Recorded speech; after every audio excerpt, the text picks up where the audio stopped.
à ma nouvelle capsule de Parlons de. Comme vous avez pu voir dans le titre, nous allons parler de traumatisme et de séquelles. Donc, j'ai hésité beaucoup à venir vous en parler. J'étais comme, est-ce que j'en parle? Est-ce que j'en parle pas? Je sais pas trop. Puis là, rendu là, j'arrive, j'ai dit, mais si ça m'a dérangé au point que je pense à faire une vidéo, ce serait peut-être important que je le fasse. Donc, vous me donnerez votre avis par rapport à ça. Donc, pour ceux qui sont nouveaux, qui n'ont pas pu écouter les autres vidéos précédentes, comme vous le savez, j'ai eu un accident d'auto l'été passé. Je m'en remets tranquillement pas vite. Comme je le dis, j'ai encore des séquelles. C'est sûr qu'il y avait beaucoup de douleur au début. Ouf! Beaucoup de douleur. Donc là, c'est beaucoup plus gérable. Donc, c'est rendu que je me suis habituée à la douleur. C'est sûr qu'elle n'est pas à 10 sur 10, je vous dirais là, un 2, 3, 4 sur 10. C'est gérable, comme je le dis. Quand ça va trop loin, on prend des Tylenol, on prend des Advil avec ça par rapport à ça. Qu'est-ce que j'ai d'autre comme séquelles? Des troubles neurologiques. Si pour ceux qui le savent, vous avez pu le remarquer dans mes autres vidéos, des fois, j'ai de la misère à parler. J'ai de la misère à me concentrer aussi. Quoi d'autre? J'ai pas de focus. Il y a un autre paquet de trucs. Tu sais, je suis un peu irritable par moment parce que j'oublie tout le temps. Il y a des affaires que je suis obligée de faire des allers-retours parce que j'oublie toujours des choses. Donc, c'est très énervant par rapport à ça. Donc, je suis en arrêt de travail. Et ça m'empêche pas de vaquer à mes occupations quand même, c'est sûr, avec une certaine limite. Beaucoup de repos entre, ça dépend aussi. Mais sinon, je fais mes vidéos YouTube, je m'occupe de ma business, je m'entraîne, je fais mes affaires quand même, même si j'ai pas encore, je suis pas rétablie à 100% pour retourner au travail. Là, entre-temps, je me demande, est-ce que je vais récupérer à 100%? Je sais pas encore. Fait que là, on est en processus. Puis en plus, avec la situation dans laquelle on vit, tu sais, le fait pour voir un spécialiste, c'est ça qui est difficile aussi. Donc, je suis en attente de ce processus-là. Donc, ça, c'est mes séquelles. La partie traumatique que je voudrais vous parler par rapport à ça, comme tout accident que vous pourrez avoir dans votre vie, ça va laisser des traces, plus ça va, comment dire, avoir une certaine emprise sur comment vous allez gérer et agir selon certaines situations.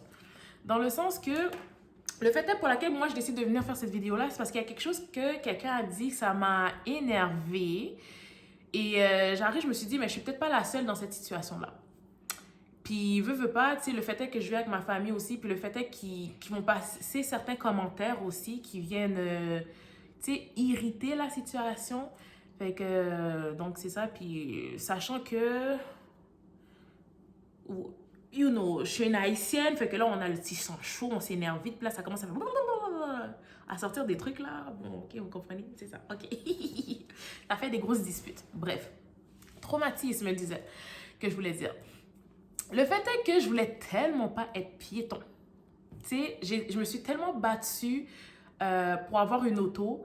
La première auto que j'ai eue, c'était en 2012. Donc, je me suis tellement battue pour être plus être piéton parce que je détestais être piéton. Le fait est de dépendre après les autobus qui sont en retard, que tu rentres dans un autobus blindé, que tu n'as tellement pas de place. Puis en plus, moi, j'habitais loin de l'école, donc tu devais faire quasiment toute la route debout. Ou quand c'était l'hiver, tu devais rester debout dans le froid, mais tu devais t'arranger pour sortir de bonne heure, pour être sûr de ne pas manquer le bus, parce que des fois, le bus passait de bonne heure aussi. Fait que c'était tous des facteurs aggravants qui ont fait que j'ai décidé, j'ai dit, en plus j'avais peur de conduire. J'arrive, j'ai fait, yo, je prends mon courage à deux mains, j'apprends à conduire, j'ai cherché mon permis, j'ai une auto. 2012, j'ai ma première auto. Donc depuis ce temps-là, je suis plus piéton. Tout ça pour dire que suite à mon accident, malgré que j'ai eu un accident, il y en a beaucoup que le fait est qu'ils ont des accidents quand même assez majeurs. Va les traumatiser à vie qui fait qu'ils vont plus jamais reprendre le volant. Fait qu'ils vont soit se trouver un driver ou ils vont se trouver, ils retournent piéton. Moi, j'arrive, j'ai fait hell no, je retournerai pas piéton. C'est quelque chose que je déteste. Je veux rien savoir. J'aime mieux avoir comment dire, ma certaine indépendance, ma liberté de mouvement, puis pas dépendre du système automobile. Mais je rentrerai pas dans le détail de oui, pour diminuer le carburant, c'est mieux de prendre les transports en commun. Je rentrerai pas là-dedans parce que ça c'est un autre débat. OK? So, parlons de mon indépendance, j'arrive, j'ai fait, il faut que j'ai mon auto et tout. Donc, j'ai réussi à avoir mon auto, je suis libre dans mes mouvements. Donc, le fait est que suite à mon accident, je voulais tellement pas redevenir piéton que j'ai continué quand même à conduire. Sauf que je ne conduis que seulement si c'est nécessaire. C'est-à-dire que si jamais j'ai des commissions à aller faire, tu sais, mettons aller faire mon épicerie ou aller faire ci, aller faire ça, à faire, vous savez, les petites commissions à faire. Je ne sors que pour ça. Et pour mes séances de thérapie, c'est-à-dire physio, ergo, masso et compagnie. C'est juste pour ça que je vais sortir, je ne flâne plus dehors. Quand j'avais eu mon accident, je vous dirais, on était encore en été.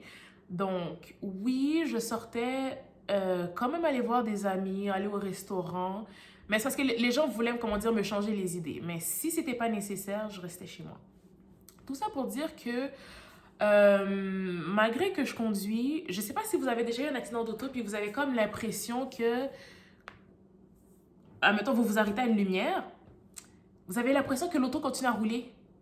Moi, des fois, ça m'arrive, jusqu'à maintenant encore, ça m'arrive souvent. Fait que le fait est que ça génère un stress, puis vous appuyez sur le frein, mais l'auto est déjà arrêtée. Donc, je sais pas c'est quoi qui cause ça exactement. Le fait est que vous avez comme l'impression que l'auto bouge. Donc, moi, cette situation-là, ça génère un stress. Ou le fait est que je suis rendue hyper vigilante. Je fais de l'hyper-vigilance. Comme je vous l'ai dit, un de mes séquelles qui fait que j'ai pas de concentration fait que je suis toujours en train de tourner à gauche, à droite de la tête pour regarder, pour être sûre que je peux, mettons, si je conduis sur un stop ou une lumière verte, que je peux traverser. Donc, tu sais, avant, j'étais insouciante, je pouvais écouter ma musique. La lumière est verte, ok, bro. Non, là, oui, la musique est là, mais j'écoute la musique, mais il faut que je sois focus sur la route. C'est rendu que je dois conduire pour les autres, c'est-à-dire que je dois prévoir les mouvements que les gens font. Donc, imaginez que je vous dis que j'ai pas de concentration. Donc, je dois me concentrer sur la route, je dois me concentrer à regarder autour de moi, dans mon environnement, et je dois concentrer aussi mon énergie à calculer les gens qui conduisent. À un moment donné, je suis juste plus là. C'est trop d'informations en même temps à traiter. Je ne suis juste plus là. Donc, c'est pour ça que je m'arrange toujours pour sortir. C'est toujours des courtes distances que je vais faire. Si jamais c'est des plus longues distances, je m'assure d'avoir quelqu'un avec moi, mais c'est la personne qui conduit. C'est pas moi qui conduis rendu là parce que sinon, quand je traite trop d'informations, j'ai comme tendance à faire un genre de blackout. Je suis plus connectée. Donc, bon, j'ai tellement parlé que je sais même plus c'était quoi que je voulais en venir. Ok, traumatisme. Ok, ça c'est un des traumatismes que j'ai eu aussi. Ah oui, un autre aussi, le fait est que quand je conduis, puis il y a quelqu'un qui est derrière moi, puis qu'ils ont tendance à venir, tu les vois flyer là, tu les vois vraiment flyer parce que moi, quand j'ai eu mon accident, c'est quelqu'un qui m'est rentré dedans.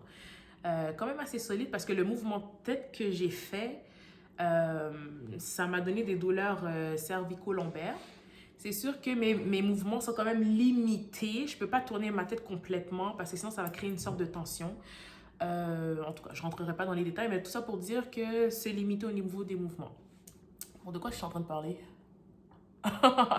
Oui, fait que des fois quand je vois les gens qui arrivent à pleine vitesse comme ça derrière moi, ça me fait... Vous voyez comme un genre de spasme de stress. Fait que là, vous êtes comme ça à conduire. Puis quand vous vous relâchez, la tension que vous avez mis pour rester comme ça, puis qu'après vous êtes en mode relax parce que vous êtes arrivé à destination, vous voyez que vous êtes correct, vous êtes comme, ça fait mal.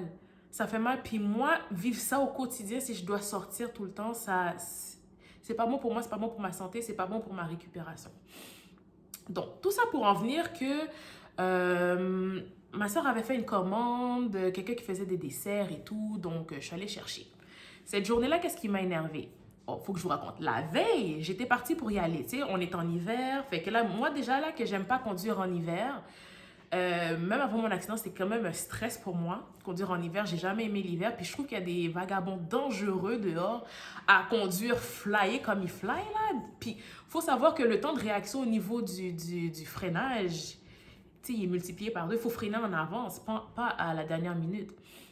Donc, conduire en hiver, c'est quelque chose que j'ai jamais aimé. Et le fait est que moi, je travaillais de nuit. Donc, moi qui aimais ça dormir, le petit sommeil que j'avais, je dormais avant d'aller travailler. Il faut que je me lève plus tôt pour aller déneiger l'auto, pour aller démarrer l'auto, parce qu'à l'époque, j'avais pas une auto clic-clic. Donc, tout ça pour sortir de bonne heure, pour être sûr d'arriver à l'heure. Là, maintenant, fait que là, ça me stresse en hiver. Fait que là, cette journée-là, quand je suis allée faire la première journée où je suis allée pour chercher la commande, les rues étaient dégagées. Donc, c'est les rues qu'on aime, tu sais, on voit le pavé, on voit la chaussée. Donc, j'aime ça conduire sur cette route-là en hiver. C'est la cette route que j'aime conduire nécessairement parce que c'est dégagé, fait qu'on peut freiner. Même si quelqu'un, si t'es reckless, tu peux freiner à la dernière minute, tu sais, t'es correct. Donc, cette journée-là, je suis allée pour aller chercher la commande. Ça a été l'enfer. Je ne sais pas s'il y a eu un accident sur la route, s'il y avait eu du trafic. J'ai passé 45 minutes à 50 minutes sur la route bloquée. Ça m'a tellement frustrée, ça m'a tellement énervée. J'ai dû appeler la fille pour lui dire, regarde, je ne peux pas venir chercher la commande. J'ai dit à ma soeur, ben là, tu m'as envoyé, en tout cas, c'est une histoire. J'ai dit, tu vas aller le chercher toi-même. Ah, je suis plus capable. Fait que j'ai dû rentrer chez moi parce que j'avais d'autres rendez-vous. Donc, j'ai pas pu aller chercher la commande. Fait que là, j'avais donné rendez-vous à la fille le lendemain. Elle m'a donné un rendez-vous le matin. Fait que moi, je me lève le matin, je m'entraîne, je fais mes affaires, je regarde par dehors, je vois qu'il neige. J'ai fait, oh my God, je capote. Je capote, mais je recapote. J'étais comme, OK, ben j'ai dit, je vais prendre mon courage à deux mains. Tu sais, ma soeur, elle arrive, elle aime vraiment dormir, celle-là. Fait que là, j'arrive, j'ai fait, OK, je vais le faire. J'ai dit, je vais le faire, je suis capable. Fait que je chauffe l'auto, j'arrive, je rentre dans l'auto, popo, je passe les wipers. Fait que j'arrive, je suis comme, j'y vais. Mais j'ai pris une autre route pour éviter de reprendre la route qui a été vraiment longue. J'ai décidé de prendre un raccourci. Pour ceux qui habitent la région de Montréal-Laval, vous avez le pont A25 là qu'il faut payer. Donc, je suis passée par là, puis j'ai dit à ma soeur, tu vas me rembourser ce ticket-là parce que c'est pas vrai que j'allais faire la route où j'ai été bloquée pendant 45 minutes. Bref. Fait que là, j'arrive, je suis allée chercher la commande, puis tout. Juste le fait de conduire sur la neige, j'avais de la neige sur la chaussée, ça m'a stressée. Là, tu vois les wipers, le chauffage qui est allumé au plafond, t'es comme... Je suis arrivée à destination, je fais ting ting ting, je fais allô, je vais chercher la commande.